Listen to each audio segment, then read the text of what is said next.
Oke. Assalamualaikum warahmatullahi wabarakatuh. Saya mengucapkan terima kasih banyak atas kehadiran Bapak Ibu semua dalam kegiatan pengimbasan calon guru penggerak Angkatan 8 SMA 2 Ungaran. Di sini saya akan mengimbaskan tentang budaya positif di lingkungan sekolah. Oke, sebelumnya saya izinkan saya perkenalkan diri. Kok mungkin lagi?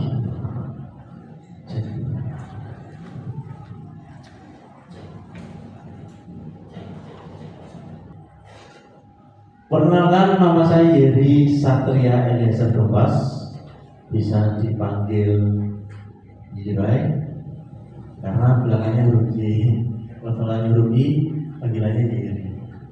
Karena kebetulan keturunan warga Dompas yang dari Manado. Kemudian saya di SMA 2 Ungaran mengajarkan mata pelajaran PJOK, pendidikan jasmani, olahraga dan kesehatan. Kok makin gila? Makin lemah. Jadi pegang jenengan apa? Oke. Ya, terima kasih. Oke. Untuk nanti ya ini menyebarkan pemahaman dan penerapan pengalaman budaya positif nanti di sekolah. Ya, untuk syukur bisa kedepannya bisa tidak hanya dipahami tapi juga. Kemudian nanti ini adalah konsep intinya, ada 8, baik perubahan paradigma belajar, kemudian disiplin positif, nilai kebajikan, kebutuhan dasar manusia, motivasi perilaku manusia, posisi kontrol guru, keyakinan kelas, dan segitiga restitusi. Nanti yang akan kita pahami bersama. Yang pertama kita di perubahan paradigma dulu. Pembelajaran dengan paradigma baru yaitu pembelajaran dengan merupakan pembelajaran yang dirancang berdasarkan prinsip pembelajaran berdiferensiasi, sehingga para peserta didik belajar sesuai dengan kebutuhannya yang kita garis bawahi, sesuai dengan kebutuhannya berdasarkan tahap perkembangan sesuai teori psikologi modern untuk mewujudkan profil pelajar Pancasila. Misal yang ini saya tutup, hafal enggak dimensi elemen dari profil pelajar Pancasila? 6, ya ada 6. Ini harusnya Pak hilang dulu tadi. Sebenarnya ada cara hafalnya gampang.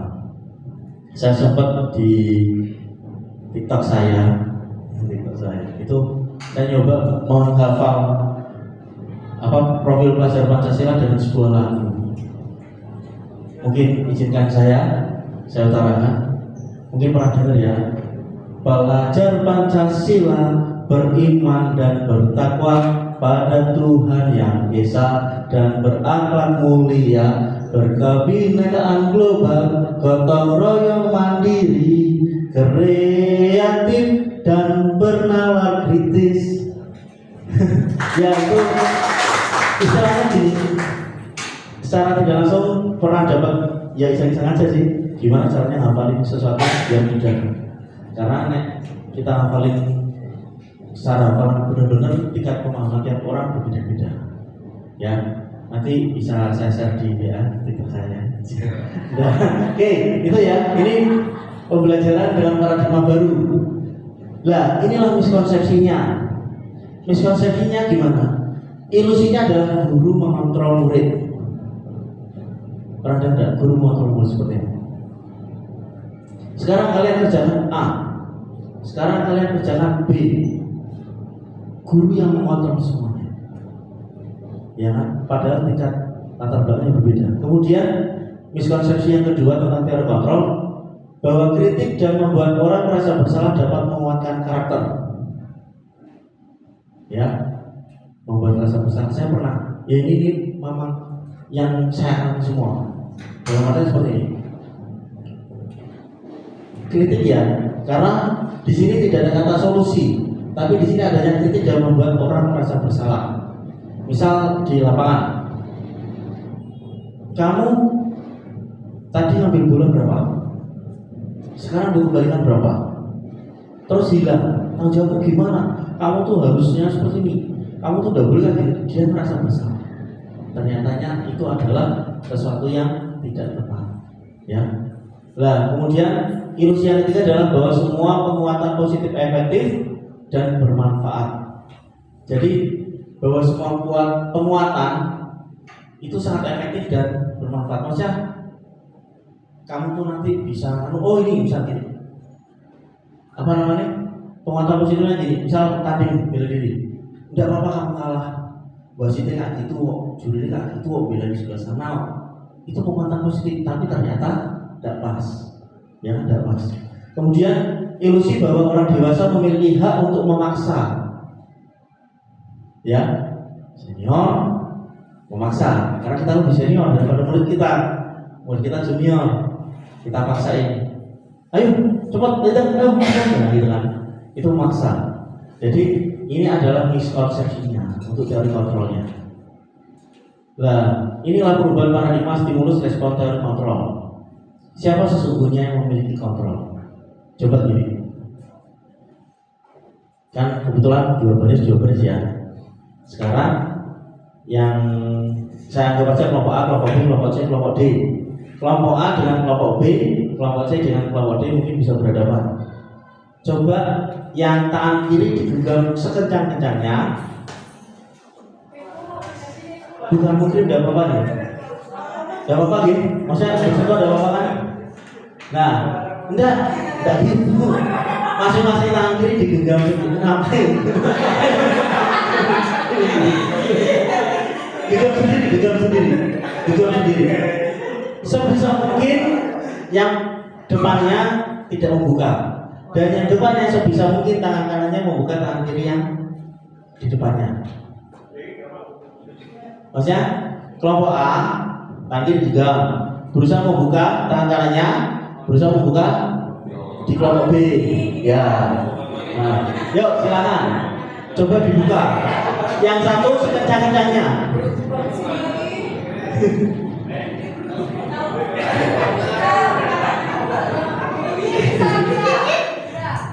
Dibuka. Apapun caranya silakan dicoba.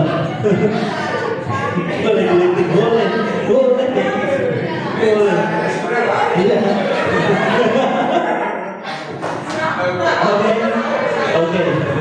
Oke, cukup. Jadi dari sini kita bisa kita lihat. Kita mencoba mengubah orang agar berpandangan sama dengan kita. Apa coba? Membuka, ya kan? Yang berusaha membuka kan, oh yang penting kamu bisa membuka. Ini tadi kita mencoba mengubah orang agar berpandangan sama dengan kita. Kemudian perilaku buruk dilihat sebagai suatu kesalahan. Tidak mau menurut berat dikencengi. Tidak menurut. Orang lain bisa mengontrol saya. Ya, orang lain bisa mengontrol saya. Saya bisa mengontrol orang lain. Pemaksaan ada pada saat bujukan gagal. Ada yang sempat bujuk tadi tidak? Ada yang sempat gagal kan? Akhirnya maksa. Sampai bujukan ini juga bujukan tadi ngasih mangtip, itu ngasih mangtip. Ya, ini juga termasuk bujukan yang tadi di sini, yaitu digelitikin. Ayo. Nah, terus modelnya adalah ini. Berpikir menang dan kalah. Kalau kita bisa menguasai orang lain, kita menang. Kita gagal, berarti kita kalah. Itu adalah yang siapa sebenarnya memiliki kontrol, tapi ini stimulus responnya. Lah, ini yang kita lihat. Teori kontrolnya adalah kita berusaha memahami pandangan orang lain tentang dunia. Caranya gimana? Coba kalau tadi misalnya gini, ada kesepakatan. Oke, diskusi ya, komunikasi antar pasangan, komunikasi. Oke, akan saya buka tangan saya, kalau tangan Anda juga dibuka. Bisa nggak? Bisa. Karena ada apa? Komunikasi. Seperti ini, berusaha memahami pandangan orang lain, berusaha menjadi orang tersebut. Kemudian semua perilaku memiliki tujuan. Biar terbuka, saya pun mau terbuka, memiliki tujuan. Kemudian hanya Anda bisa mengontrol diri Anda. Kita yang bisa mengontrol diri kita, bukan orang lain. Makanya kalau ada komunikasi, kesepakatan, itu adalah kontrol kita, bukan kontrol orang lain. Karena itu adalah sebuah juga kesepakatan jadi satu.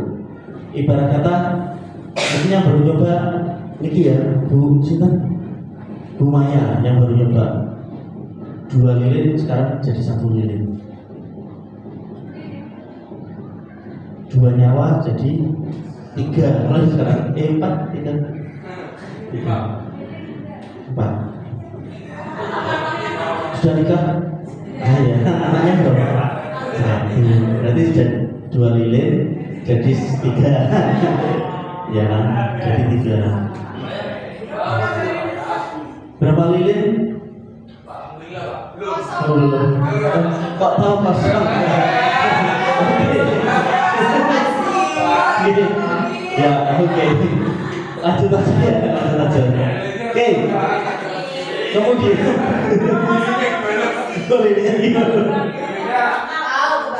Oke.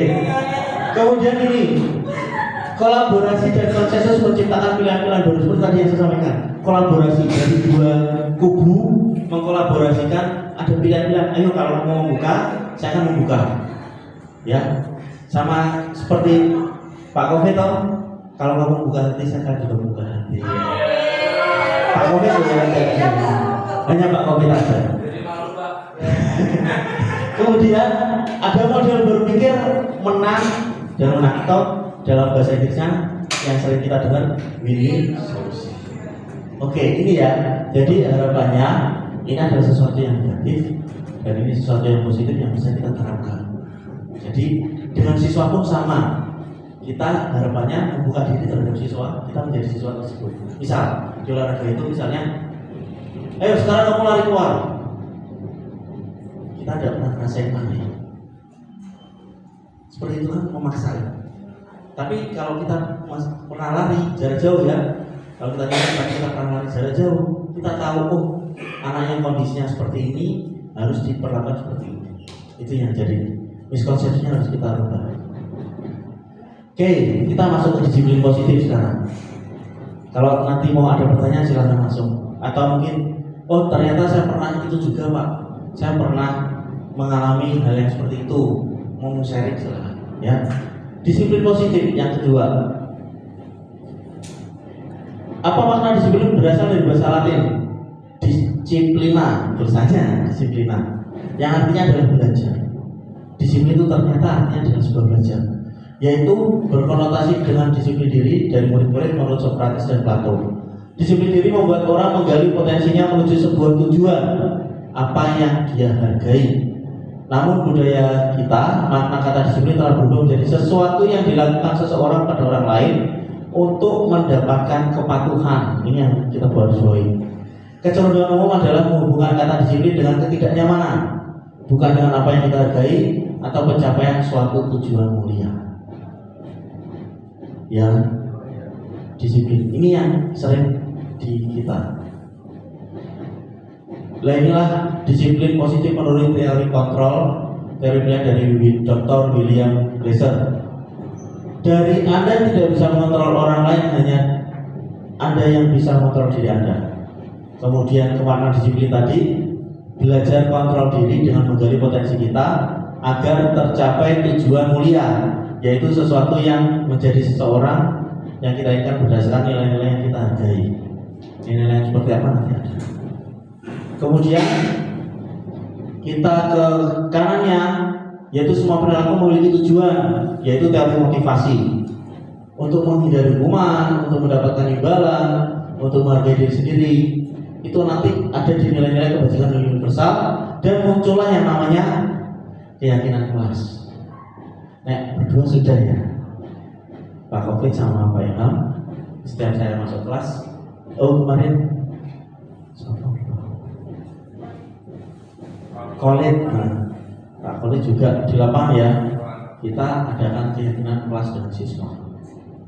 Mungkin dengan Pak Stu juga sudah. Oh, terlambat ya, sudah minggu yang lalu. Jadi kita adakan keyakinan kelas. Kemudian untuk menghindari hukuman, ini yang perlu kita garis bawahi juga. anak kalau menghindari hukuman itu pasti mencari cara. Dosa kita dulu seperti anak-anak SMA pasti menghindari hukuman. Gimana caranya? Itu gurunya di situ putar jalannya, gitu kan? Terus kemudian untuk mendapatkan imbalan, ini yang perlu kita hati-hati juga. Dulu saya pernah ngelakuin, ayo tandingan satu kelas 2 tim jadi 2 tim. Yang menang nanti ada hadiahnya. Saya beliin 1 dus teh gitu kan, teh gelas. Terus ternyata itu ada sisi negatifnya. Kita beri imbalan ada sisi negatifnya apa? Sisi negatifnya bisa persen tidak sehat, termasuk nilai. Yang nilainya paling bagus nanti dapat bonus spesial, ya kan? Akhirnya apa? Persaing tidak sehat, nyontek dan sebagainya. Hilang. Menteri banyak banget. Oke, untuk mendapatkan imbalan, terus untuk menghargai diri sendiri, biar saya dilihat orang prestis, terutama prestis ya.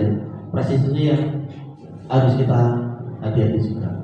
Nah, kita lakukannya, akhirnya muncul model berpikir win-win solution untuk mengatasi negatif. Kemudian kolaborasi konsesi menciptakan pilihan-pilihan baru. Dengan apa? Dengan 5 posisi kontrol. Nanti kita akan mendalami ini. Ada penghukum, pembuat rasa bersalah, sebagai teman, sebagai pemantau, sebagai manajer. Dan itu semuanya dilakukan menggunakan segitiga restitusi, yaitu menstabilkan identitas, memvalidasi kebutuhan, dan menanyakan keyakinan. Ya, nanti ini semuanya adalah satu rangkaian. Kemudian realitasnya kebutuhan kita berbeda, kita berusaha memahami pandangan orang lain tentang dunia. Setiap orang memiliki gambaran berbeda. Saya yakin yang ada di sini pun pandangannya berbeda. Misal, saya taruh sini, pasti ada yang berpikiran itu ada pointer, itu ada alat, kenapa tidak dipakai? Terus ada yang berpikiran, berarti sudah ada yang nyeting di sana. Ada lagi yang berpikiran, memang mungkin tanpa itu sudah bisa presentasi langsung. Jadi gambarnya berbeda-beda. Hanya melihat ini saja, pandangannya berbeda. Ya, nah. Terus kemudian itulah yang mendasari nanti ada 5 kebutuhan dasar manusia, yaitu ada bertahan hidup, penguasaan, kasih sayang, dan rasa diterima, kesenangan, kebebasan. Dalam artian dari 5 posisi kontrol, penghukum dan membuat rasa bersalah akan memunculkan anak yang menghindari hukuman. Kalau kita memposisikan sebagai teman dan pemantau, akan memunculkan anak yang sering berharap untuk mendapatkan imbalan. Kalau kita sebagai manajer, kita akan membuat anak menghargai dirinya sendiri, dan akhirnya muncul nilai-nilai kebijakan universal dan dengan keyakinan kelas dan kebutuhan dasar manusianya terpenuhi. Ya, kebutuhan dasar manusia bukan hanya Tuhan, tapi untuk kita juga. Bertahan hidup, apa yang kalian lakukan sekarang itu termasuk bertahan hidup. Melepas sesuatu yang lama, masuk ke sesuatu yang baru. Betul kan? Saya mungkin di sini sudah ada yang pernah mengajar kan, dilepas untuk apa? Perubahan. Kebutuhan mana tadi? Bertahan hidup. Kemudian penguasaan. Seperti tadi itu penguasaan untuk mengontrol diri kita. Kemudian muncul kasih sayang dan rasa diterima. Ya, kalau kita menggunakan nilai munculkan menghargai diri sendiri, anak kita menggunakan ini semua, anak merasa kesenangan juga dan kebebasan. Ya, terus ini adalah nilai kebajikannya yang tadi saya. Nilai kebajikan universal itu kalau menurut menurut teori William, setiap perilaku perbuatan memiliki suatu tujuan. Kemudian dia dosen dengan mengaitkan nilai kebijakan yang diyakini seseorang, maka motivasi intrinsiknya akan terbangun sehingga menggerakkan motivasi dari dalam untuk dapat mencapai tujuan yang mulia yang diinginkan. Kemudian nilai kebajikan yang dicapai oleh setiap anak Indonesia kita kenal dengan profil dasar Pancasila tadi, yaitu beriman dan bertakwa pada Tuhan Yang Maha Esa, mandiri, bernalar kritis, berkepentingan global, keterbukaan dan kreatif. Harapannya dengan munculnya profil pelajar Pancasila, anak bisa menerapkan 6 dimensi ini. Ya, bagaimana dia untuk secara ikhlas beriman dan bertakwanya. Beriman dan bertakwa bukan berarti hanya mengimani dia bertuhan, tapi juga termasuk keterapannya dia bagaimana menyayangi Tuhannya. Ya, kemudian juga mandiri, berharap kritis, bergaul dengan global. Nek bergaul dengan global, ini ada pakar-pakarnya, itu juga pakarnya ada di situ. Dan gotong royong juga kreatif. Sebelum saya lanjut, ada yang mau sampaikan. Nilai kebijakan tuh banyak sekali sih. Nilai kebijakan universal tuh seperti toleransi itu masuk, ya termasuk kebebasan tadi masuk, terus penguasaan diri juga masuk. Ya, ada yang mau sampaikan? Tanyakan? Ada? Kita lanjut. Kebutuhan dasar manusia yang tadi termasuk apa? Dari bagian dari teori kontrol. Kebutuhan dasar manusia adalah segala sesuatu yang kita lakukan untuk mendapatkan apa yang kita inginkan. Seluruh tindakan yang kita lakukan memiliki tujuan tertentu dan semua usaha terbaik yang kita lakukan adalah dalam rangka agar kebutuhan dasar kita terpenuhi dengan baik. Yang tadi, nah ini bertahan hidup, penguasaan, kesehatan, dan rasa diterima, kesalahan dan kebebasan. Ini gambarannya. Bertahan hidup, ya termasuk mendapatkan sesuatu yang lama masuk baru, dunia baru ya, rumah baru ya, sedang alami toh, bertahan hidup, melanjutkan keturunan itu bertahan hidup. Kemudian kasih sayang dan rasa diterima, ya Pak Mufid, ada kasih sayang dan rasa diterima.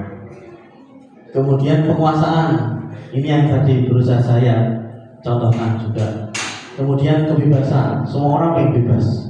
Makanya kurikulum merdeka kan membebaskan murid dan membebaskan Bapak Ibu guru untuk menerapkan materinya. Saat bebasnya terlalu luas jadi. Nah. Kemudian kesenangan. Ya kita semua juga pengen senang sih. Tidak ada yang mau susah. Tidak ada yang mau susah. Kecuali menghadapi takdir. Harus kita terima padanya.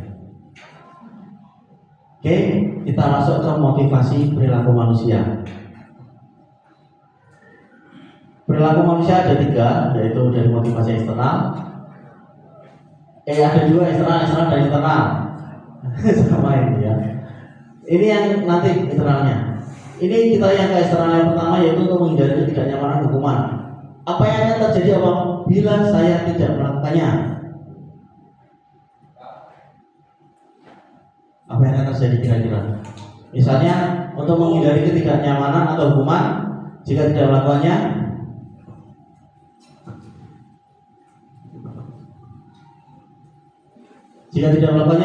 yang terjadi pasti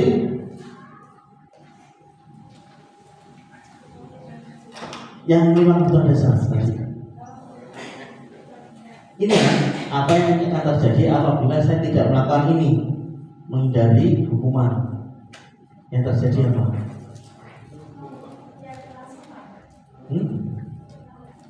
Iya, kena hukuman. Motivasi eksternal tadi, kena hukuman, terus merasa tidak bebas, tidak senang, dikuasai orang lain, ya kan? Kemudian yang kedua, mendapatkan imbalan. Apa yang akan saya dapatkan apabila saya melakukannya?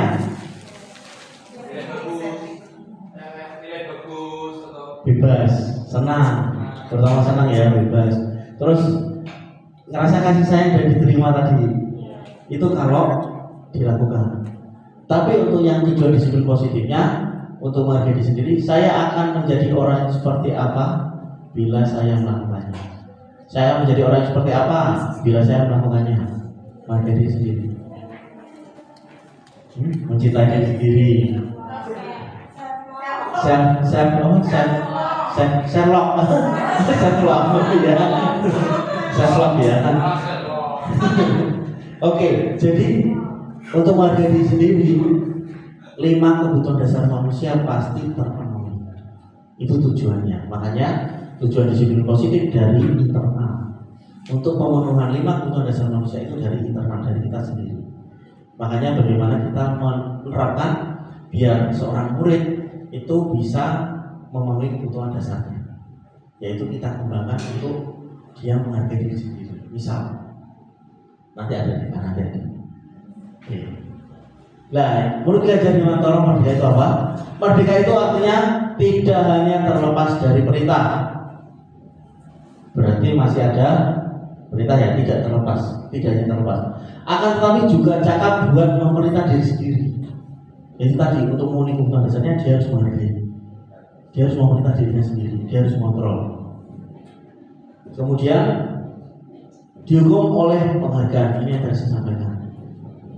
Dihukum oleh penghargaan, ini tidak kelihatan banget ya. Berlaku sama dengan hukuman. Bahwa penghargaan itu berlaku sama dengan hukuman. Kenapa? Dalam arti meminta atau membujuk seseorang melakukan sesuatu untuk memenuhi kebutuhan suatu tujuan tertentu dari orang yang meminta atau membujuk. Dorongannya bisa eksternal dan akan ada faktor ketergantungan. Ini yang bisa kita garis bawahi. Jika kita memberikan penghargaan kepada murid yang berlebihan ya, apresiasi berbeda dengan reward yang berbentuk ya. Itu menurut Alfikon. Efeknya apa? Pengaruh jangka panjang dan jangka pendek. Apa coba? Efek di jangka panjangnya. Kalau nantinya dia akan di masa dia akan datang dia melakukan sesuatu yang susah, tapi dia pikir tidak akan mendapat apa-apa, karena dia akan merasa nggak mau. Betul. Tidak akan melakukan sesuatu dengan ikhlas. Sebenarnya seperti itu ya. Kemudian jangka pendeknya jelas. Loh kok saya kalah? Kok saya tidak mampu? Rasa gagal. Rasa gagal. Kemudian penghargaan penghukum. Penghargaan menghukum, penghargaan mengurangi ketepatan. Skill atau naik olahraga ya, sering saya sampaikan karena nilai itu sebuah poin, tapi skill anak yang membentuk sendiri. Kalau mencurangi diri sendiri, misal passing bawah 1 menit, harusnya dia bisa 15, dia tulisnya 60. Dia mencurangi diri sendiri. Akhirnya ini mengurangi ketepatan. Waktu dia tes masuk ke olahraga misal tidak sesuai dengan apa adanya. Itu yang bahaya. Kemudian penghargaan itu tidak efektif. Ya, itu tidak efektif untuk mengubah karakter seseorang.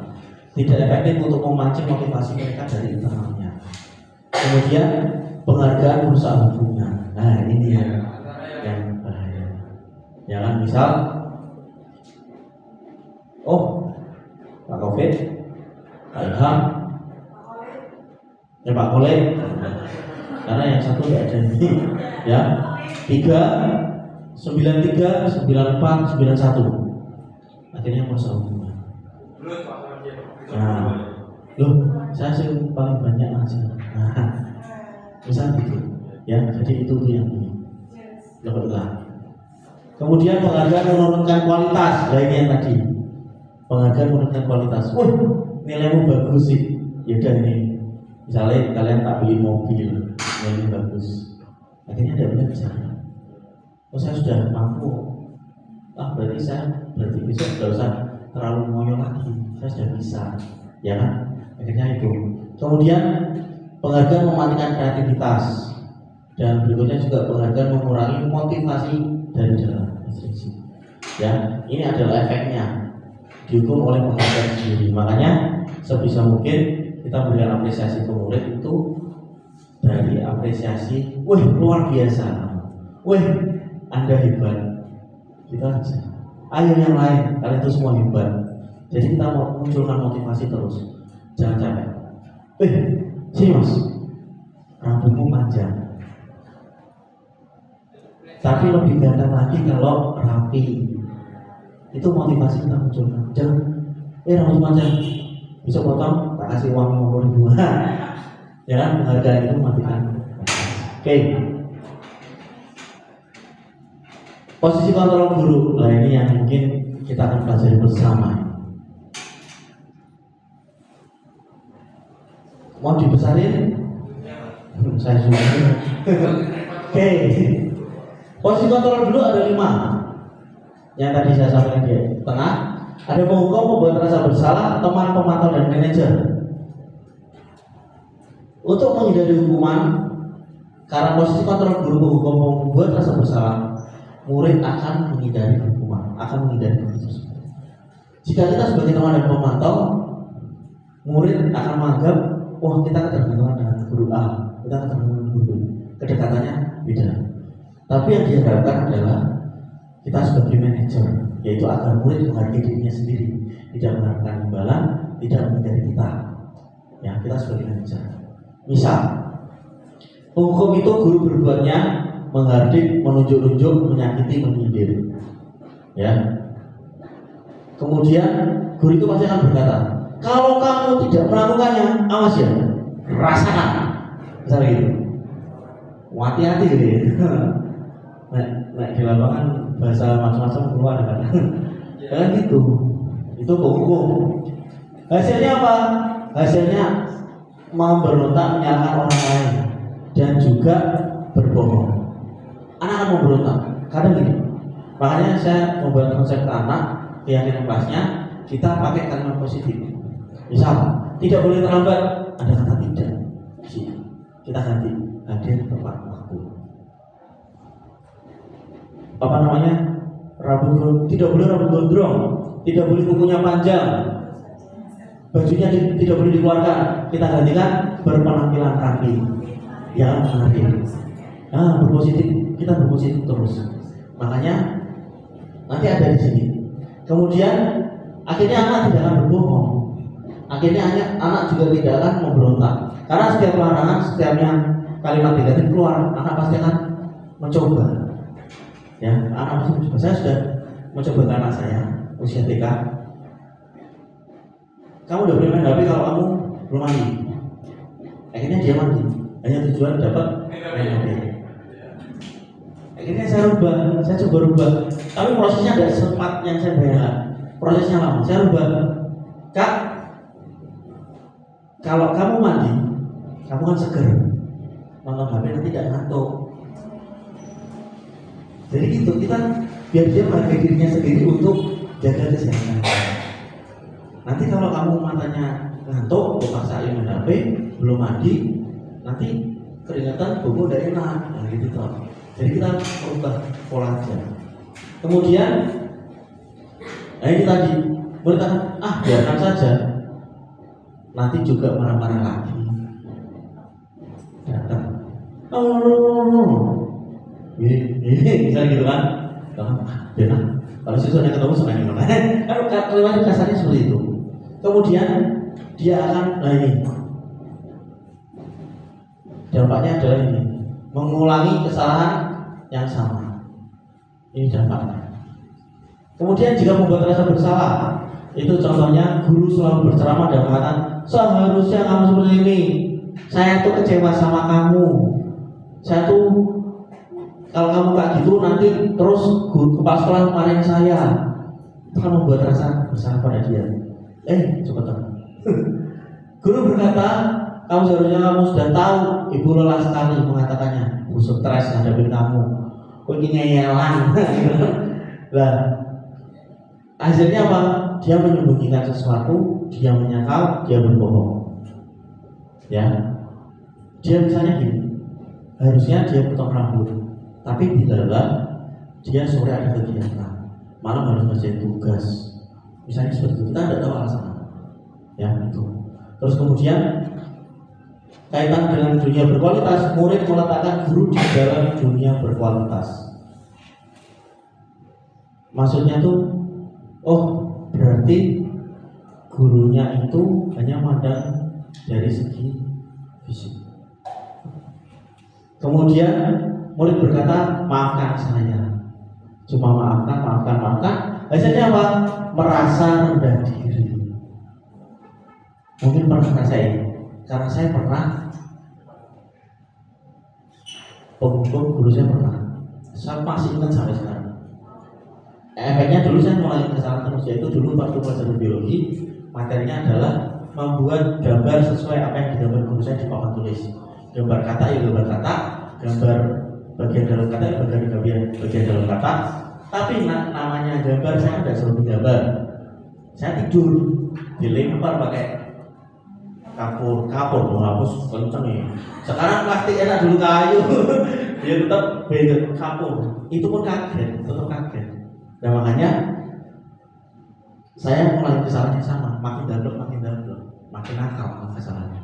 Terus pembuat rasa bersalah ini saya sering alami waktu SMP Pak. Sebagai siswa ya, saya kamu tuh terlambat terus, kurang pantas ini, kurang pantas. Masuk anak itu juga kelihatan ini dan sebagainya. Akhirnya apa? Saya minder. Ada di minder. Itu yang mungkin muncul di anak. Makanya semoga selain hanya di murid, di keluarga pun, di anak kita pun kita terapkan. Maksudnya yang ini jadi terapkan, ya. Kemudian kita sebagai teman, ya, kalau bisa dikatakan yang tadi dua ini adalah identitas yang gagal, kontrol dari luar. Dan ini kontrol dari luar juga identitasnya yang berhasil sebagai teman, yaitu guru membuatkan alasan-alasan untuk muridnya. Contohnya, guru berkata gini, ayolah lakukan demi ibu, lakukan demi saya, lakukan demi bapak. Kemudian, masa kamu tidak mau? Ingat tidak ibu pernah bantu kamu, bapak pernah bantu kamu seperti ini. Ini sebagai teman kan, terdekat kan. Terus hasilnya apa? Ketergantungan. Contoh di anak saya, kamu buka X-ray-nya. Sekarang kebiasaan buka X-ray tidak mau sendiri. Sudah TK harusnya bisa. Jadi efeknya seperti itu, ketergantungan. Ya, jadi kalau misalnya saya belum pulang, tidak mau sama mamanya, tetap nunggu saya untuk buka X-ray-nya. Ketergantungannya sampai segitunya. Ya, itu bahayanya. Terus kemudian kaitannya dengan dunia berkualitas, murid meletakkan guru sebagai orang yang sangat penting di dunia berkualitas. My teacher is my God. Menuhankan, itu yang ada efek negatifnya. Kemudian murid berkata, saya pikir bapak teman saya. Ya, nah, dampaknya apa? Dia lemah, tidak mandiri dan tergantung. Kalau sebagai pemantau gimana?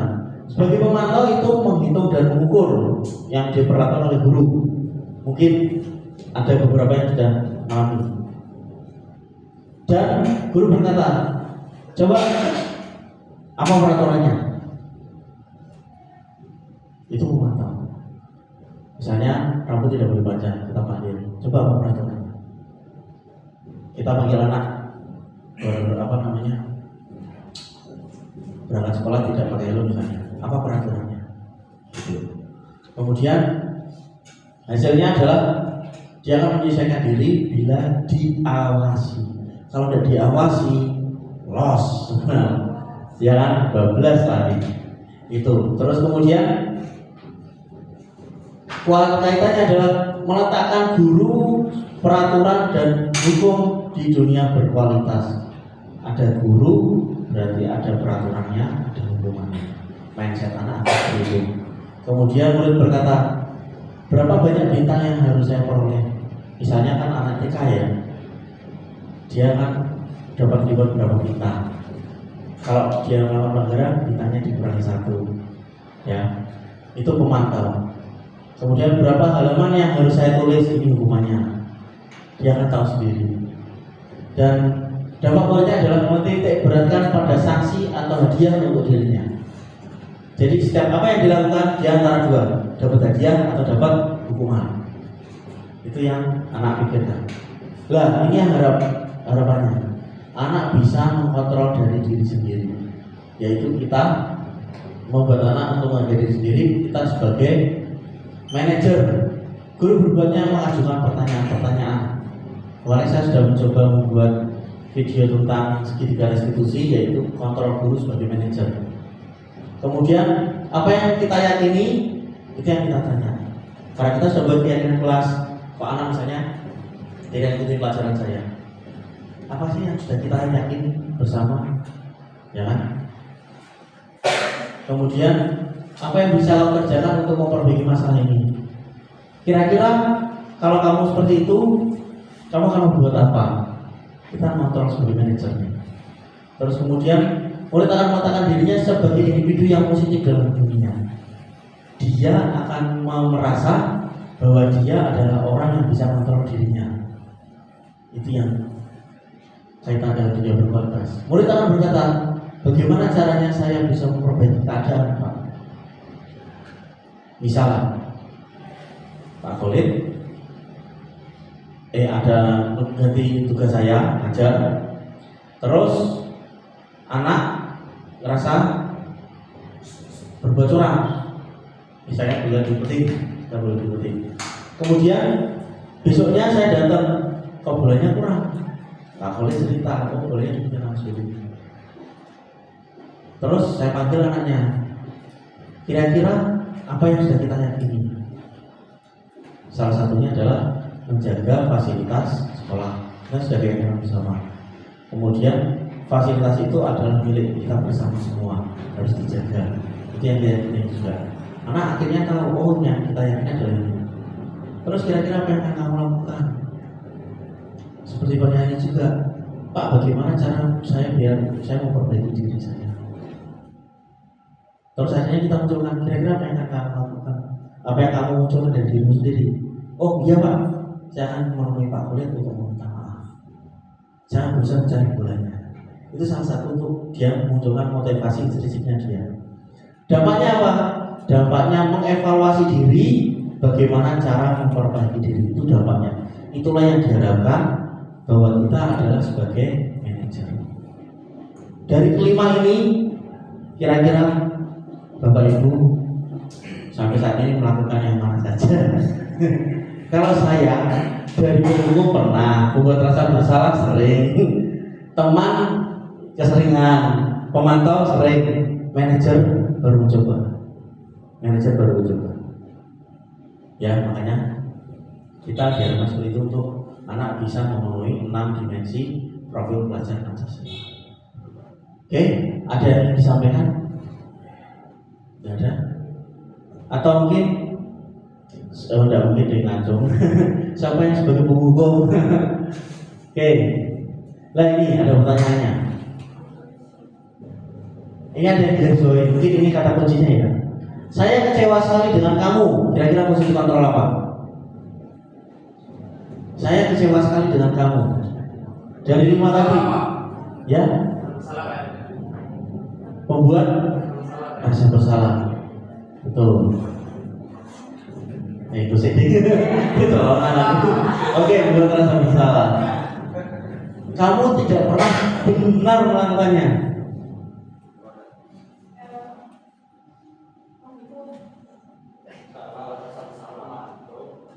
Membuat rasa bersalah.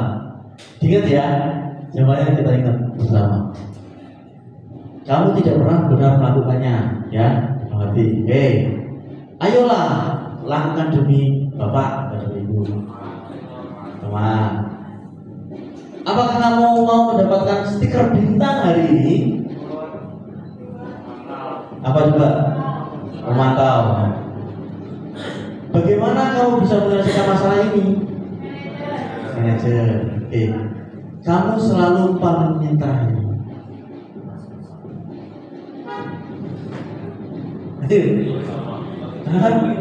Kamu selalu yang paling terakhir.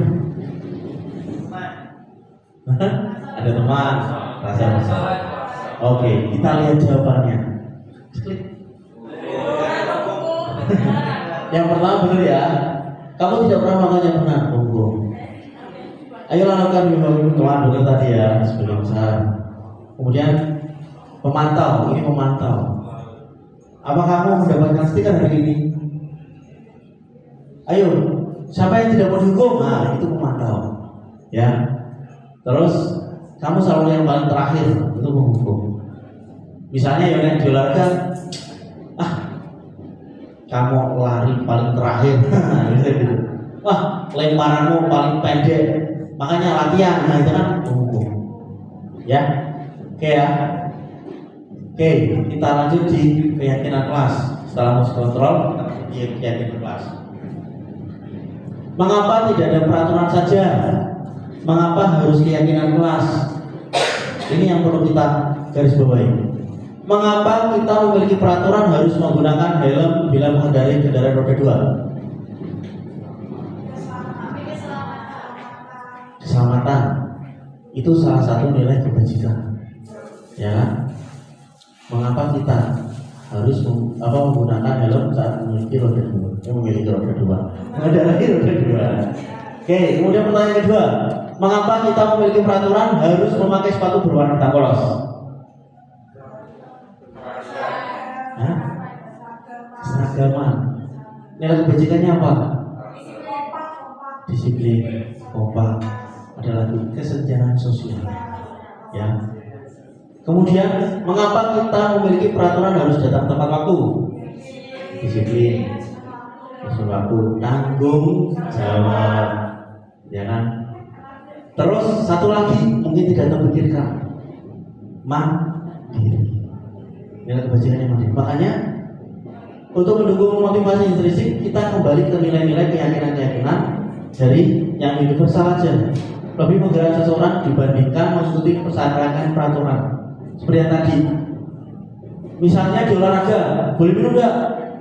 Nah di pelajaran kelas mungkin tidak boleh minum ya. Tapi di olahraga bisa boleh bisa tidak. Makanya kita sepakati minum di kemarin boleh minum jika dibutuhkan. Ya kan, misalnya seperti itu. Terus kemudian apa kata kemarin lupa? Oh, saling menghargai. Dalam artian tidak boleh mengejek, tidak boleh mengumpat, tidak boleh terlalu ketawa yang kebablasan. Mungkin ketawa, hei, tidak boleh.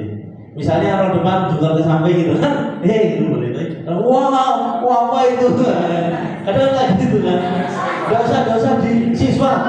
Kita di kuliah pun jangan yang olahraga. Oh, kok guru salah guru olahraga bisa olahraga. Ya, jadi ini yang kita munculkan, yaitu di keyakinan kelas, mengubah kalimat yang negatif menjadi kalimat positif. Terutama yang nomor 2 ini sering saya tanyakan waktu saya rapat koordinasi dengan tim saya di SDPKS. Karena kebetulan setahun kemarin saya dapat amanah sebagai koordinator SDPKS, satuan tugas pelaksana ketertiban siswa. Lah, disitulah saya munculkan. Kenapa sih anak harus pakai hitam semua? Jadi apa tujuannya? Biar bapak ibu juga tahu pemahamannya. Oh itu aturannya gitu, oh dari dulu gitu sudah nggak bisa. Kenapa sih harus ada band kelas?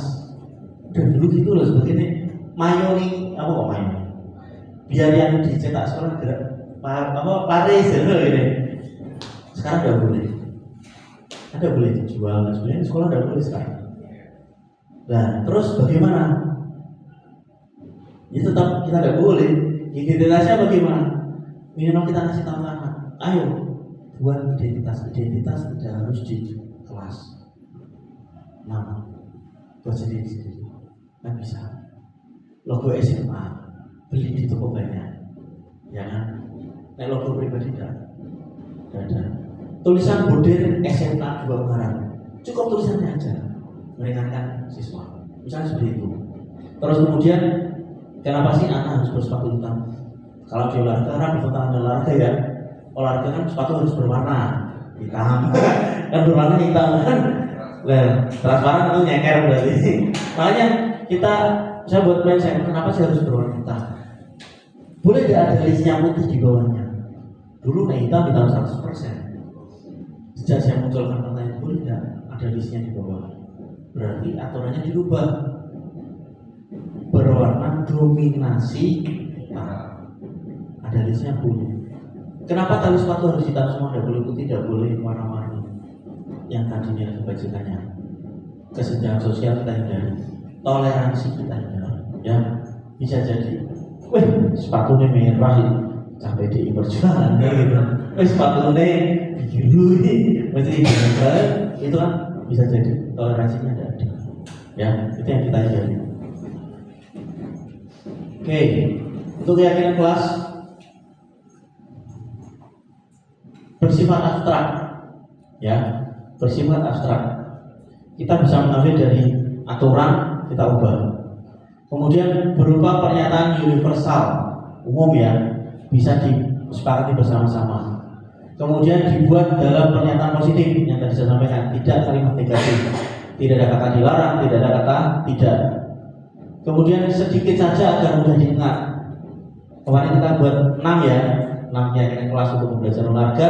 Syukur-syukur diterapkan di semua mapel sesuai dengan kondisi kelas dan sekolahan hingga mudah diterapkan dengan kondisi kelas. Kemudian semua warga sekolah atau kelas dilibatkan saat membuat keyakinan kelas. Yang masih belum realnya semua warga sekolah, karena tidak hanya siswa, tidak hanya guru, tapi satpam pun iya, TU pun iya, ya semua yang ada di SMA Donat termasuk Bapak Ibu semua, ya kan sudah masuk warga sekolah, belum masa aktifnya mungkin nanti bulan terakhir, bulan depan kan sudah mulai masuk masa kerja. Terus dinonaktifkan besok akhir lagi. Oke, jadi dilibatkan semua. Misal gini, kemarin sudah saya sampaikan, oke, berpenampilan rapi dari atas sampai bawah semuanya berseragam olahraga. Kalau ngajar ya, kecuali kadang saya pernah gini, saya di lapangan di wilayah ya, ini yang dulu. Ini dua ada. Dalam arti dua ada itu mesti izin ya, pas ada sesuatu kendala. Dulu pernah dia nggak izin, saya kira sakit, masaknya masih wajar. Ternyata jadi wasit di asalnya, di luar Jawa malah dia wasit asalnya. Nah, dia tidak izin. Akhirnya karena saya sudah pakai badai, ya udah terpaksa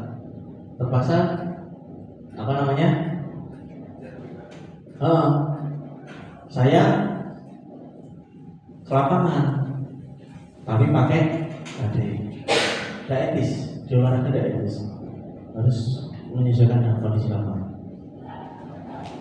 Kemudian ini peraturan kelas itu adalah lingkup kecil, keyakinan kelas di luarnya, lingkungan positif di luarnya, budaya positif umumnya. Ada yang mau menjelaskan dengan gambar ini? Tidak ada yang salah, tidak ada yang benar. Kira-kira apa? Maksudnya itu.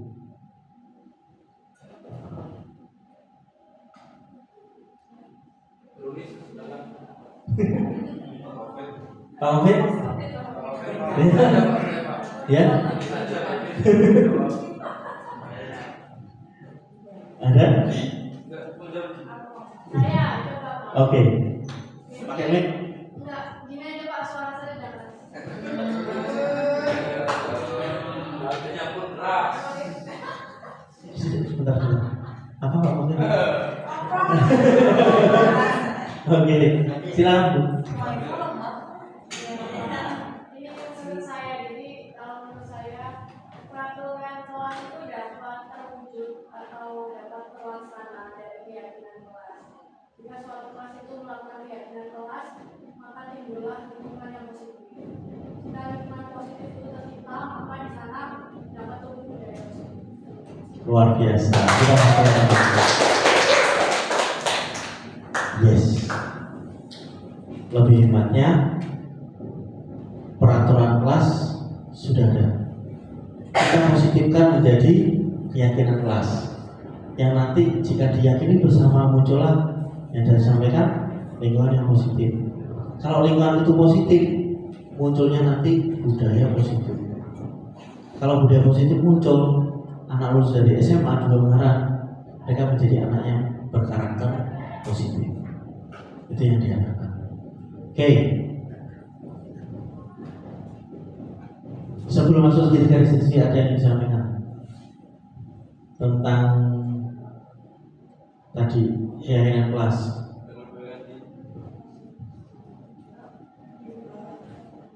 Ya, boleh. Pakai ini, bebas.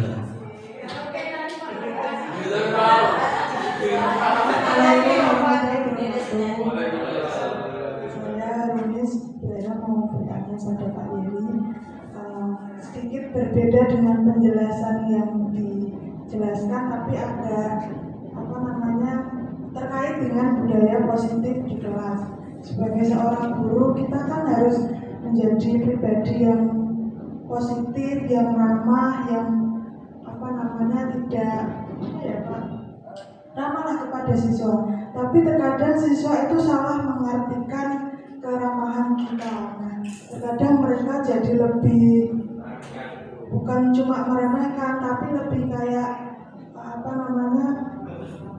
ketika mereka akrab dengan kita seolah-olah mereka mudah meminta nilai kepada kita. Misalnya kayak di luar kelas mungkin chat atau gimana, kan kita akrab, maksudnya kayak gitu. Itu cara membangun batasan kepada siswa agar tidak kelewat batas, tahu posisi guru dan siswa tanpa menyinggung. Itu bagaimana Pak Yeri? Terima kasih.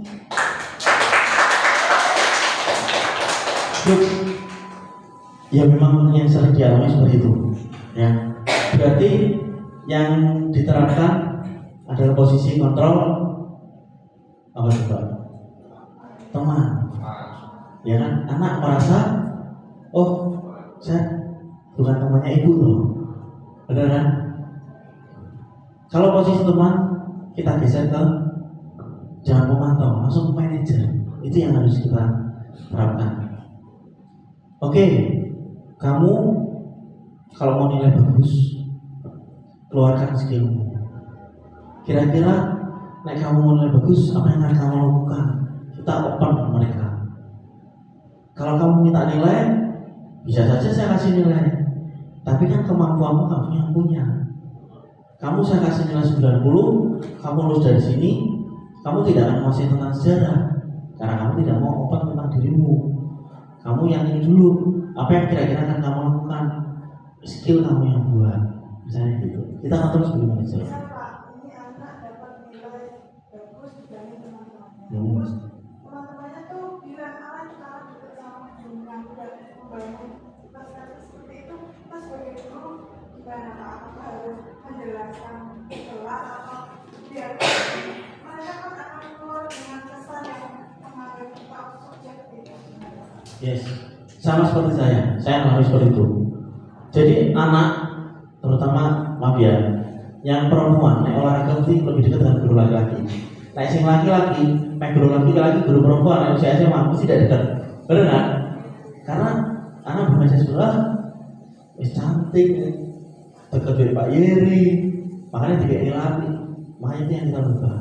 Ayo, sekarang praktek. Kamu yang penting skillmu, kamu udah bisa, kamu tulis apa adanya. Saya gituin. Jadi misalnya di lapangan, kamu basket, tulis apa adanya.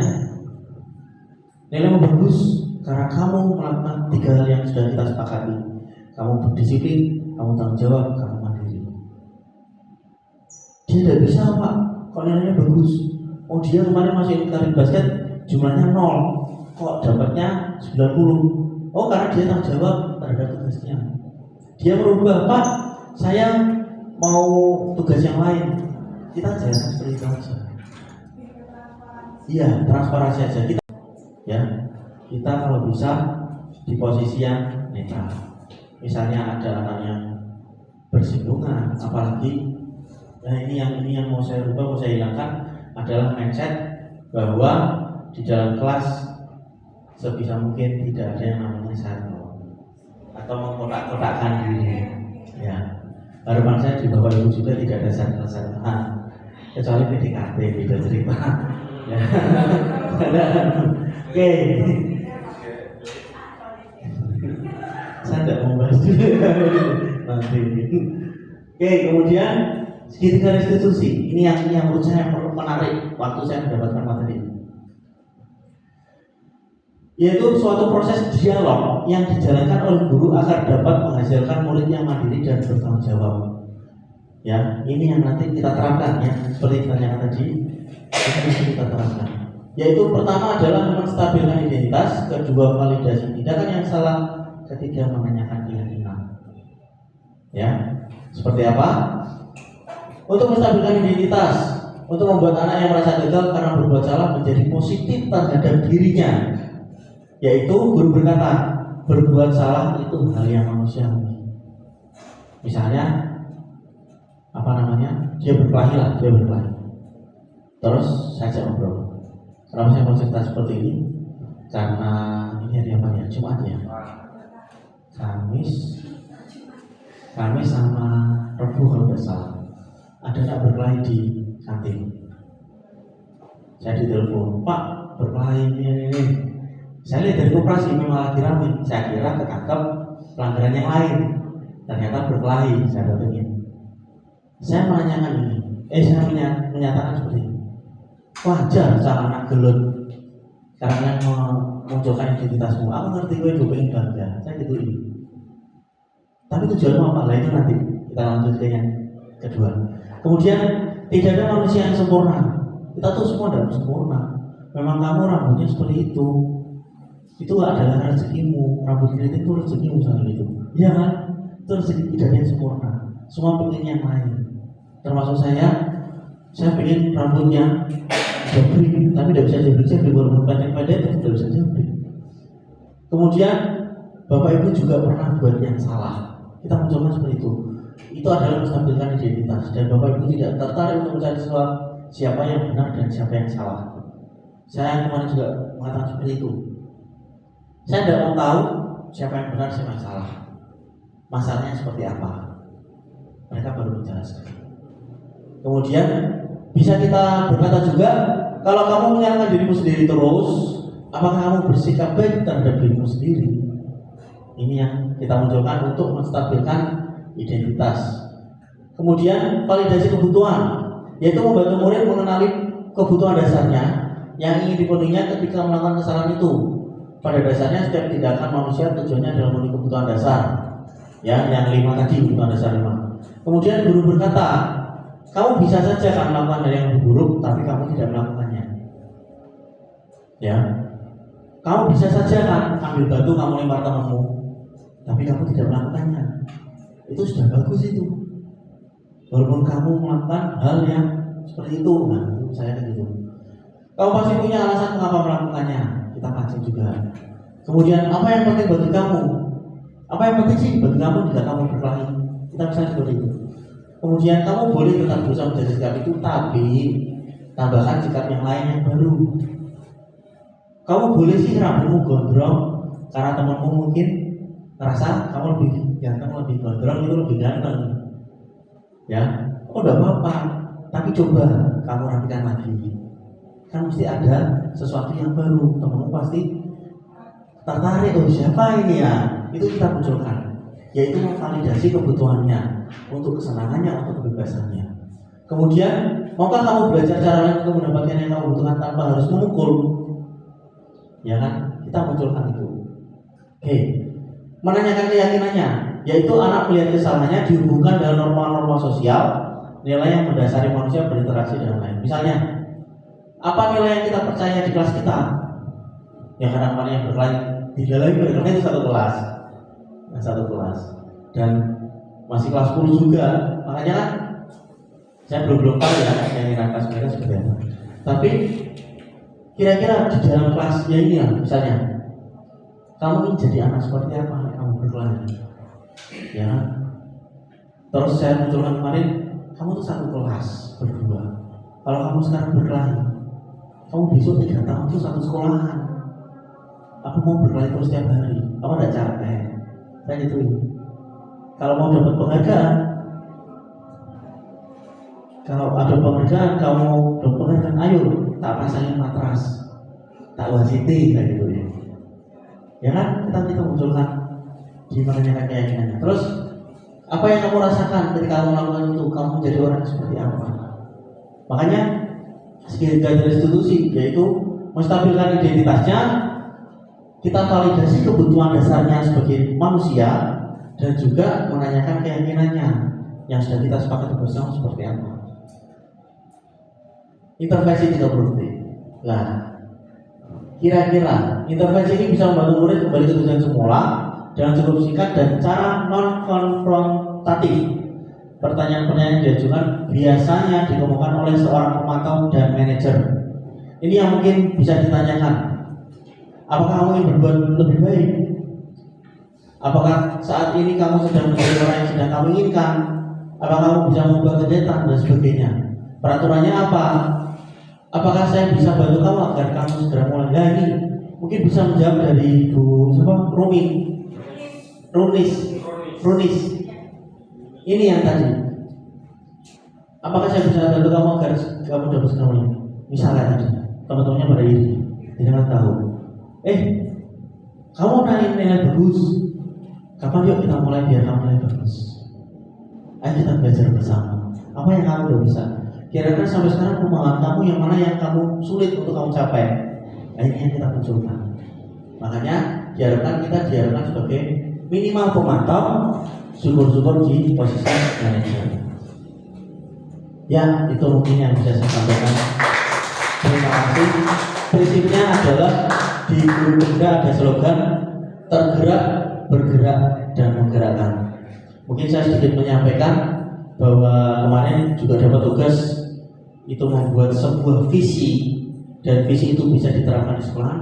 Tapi seorang guru jika ingin mengabdi, kita harus punya visi. Kalau kita tidak punya visi, kita hanya menjalankan tugas saja.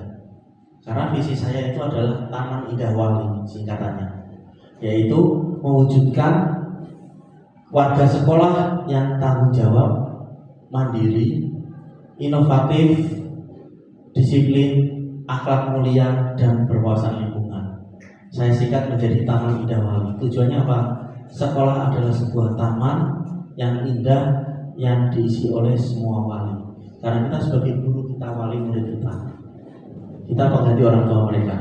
Kalau taman itu indah, walinya nyaman, ya kan? Wali nyaman, kita bisa mengeksplor, mendampingi anak kita untuk memenuhi kebutuhan mereka.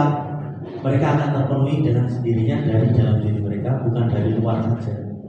Luar hanya bonusnya. Ya, mungkin itu saja yang bisa kami sampaikan. Menurut saya, sesuatu yang menginspirasi itu adalah guru saya, termasuk Bapak Ibu semua yang di sini. Jangan bisa melepas yang lama, mau yang baru, itu adalah tantangan. Tidak semua orang mau. Dan Bapak nanti kan masuk di marketplace. Oke, nanti kalau saya pas kan saya cek out. Tapi saya mau daftarnya di pengawas saja. Oke, ya mungkin itu saja ya yang bisa saya sampaikan. Saya mengucapkan terima kasih banyak waktu yang sudah diberikan kepada saya untuk bisa di tempat ini. Semoga apa yang saya sampaikan bisa bermanfaat dan positif ke depannya, bisa kita terapkan bersama-sama pada murid-murid kita. Mungkin itu aja. Bila taufiq wal hidayah. Wassalamualaikum warahmatullahi wabarakatuh. Dan di sana sudah ada sedikit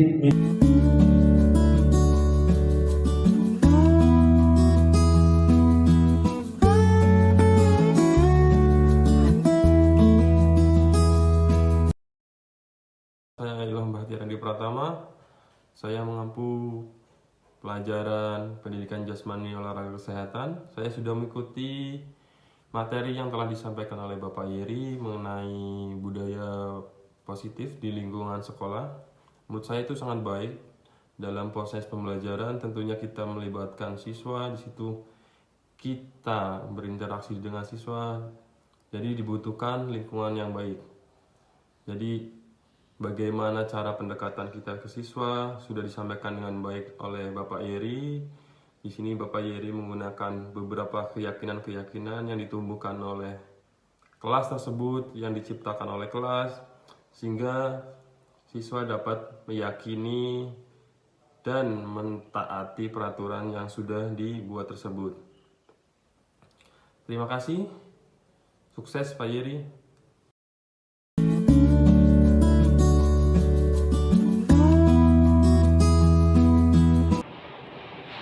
Assalamualaikum warahmatullahi wabarakatuh. Perkenalkan, nama saya Abdul Khofid, guru pengampu mata pelajaran BJOK. Setelah saya mendapatkan materi dari Pak Yeri mengenai budaya positif di lingkungan sekolah, itu sangat berarti untuk saya, sangat berharga untuk saya sebagai seorang guru, di mana menjadi seorang guru harus mempunyai strategi dan mempunyai langkah tindakan yang tepat dalam pembentukan karakter serta didiknya. Pak Yeri sudah memberikan pemahaman yang sangat gamblang, sangat jelas terhadap kita semua, terutama saya sebagai guru BJOK. Bagaimana sih langkah kita menjadi seorang guru untuk mendekatkan diri kepada peserta didik, memposisikan kita sebagai guru terhadap peserta didik yang nantinya bisa membentuk karakter yang tepat, yang baik untuk peserta didiknya. Mungkin itu saja. Terima kasih Pak Yeri atas materinya. Saya ucapkan banyak-banyak terima kasih. Semoga Pak Yeri lancar dan sukses.